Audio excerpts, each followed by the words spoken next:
Mais écoutez, c'est Perpignan qui s'est imposé face à une situation qui n'est pas facile. Et je crois que c'est toute l'équipe qui a poussé pour ce résultat. Et c'est, j'allais presque vous dire, une victoire collective dont, évidemment, le Rassemblement national est la partie la plus importante. Cette victoire du Rassemblement national chez vous, à Perpignan, est-ce que c'est une victoire qui cache un peu les mauvais scores du Rassemblement national un peu partout en France ?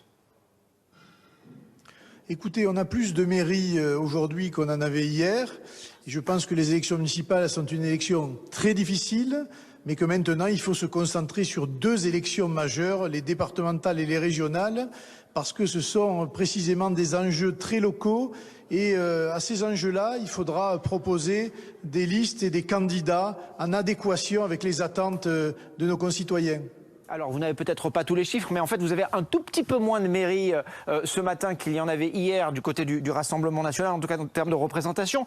Juste une petite chose, Louis Alliot. Vous, cette vague verte dont on parle depuis hier soir, vous l'analysez comment ? Écoutez, depuis 92, c'est une vague qui va et qui vient, mais les Verts n'ont jamais résolu leurs problèmes de fond.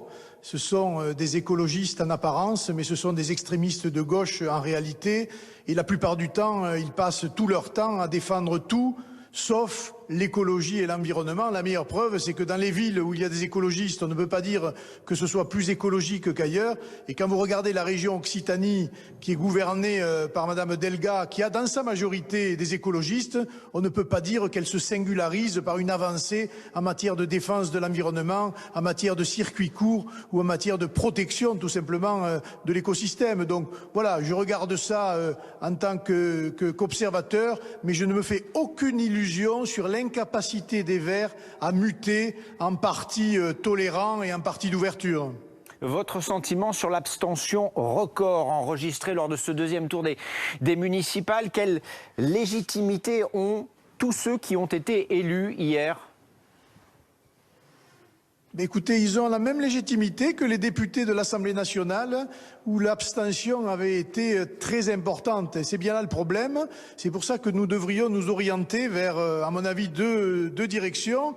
La première, c'est quand même le vote obligatoire et regarder les modalités de ce vote-là parce qu'il est anormal que les citoyens ne se déplacent pas voter. Au-delà d'un droit, c'est un devoir. La démocratie, c'est le vote.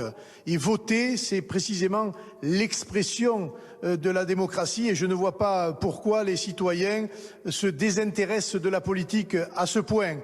Mais c'est vrai que la deuxième direction, ça reste quand même la représentation proportionnelle.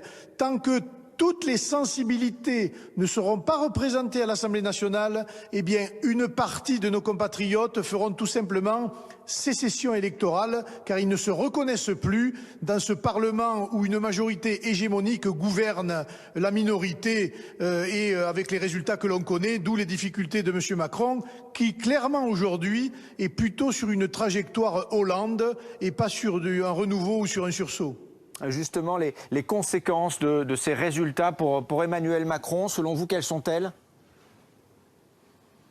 Écoutez, elles sont dramatiques. Je ne sais pas qu'est-ce qu'il va faire, mais je veux dire, depuis qu'il a été élu, c'est une succession de soubresauts, de chaos, de mécontents, hein, que ce soit les gilets jaunes, que ce soit les retraites, ou que ce soit maintenant la gestion de la crise du Covid. On voit bien qu'il a d'extrêmes difficultés à gérer le pays, avec une majorité qui est de plus en plus chancelante. Donc moi, très honnêtement, je ne donne pas cher de l'avenir de M. Macron. Nous sommes dans une recomposition politique nationale. Et dans cette recomposition politique, le Rassemblement national y aura toute sa place. Merci Louis Alliot, merci d'avoir répondu en direct à nos questions ce matin.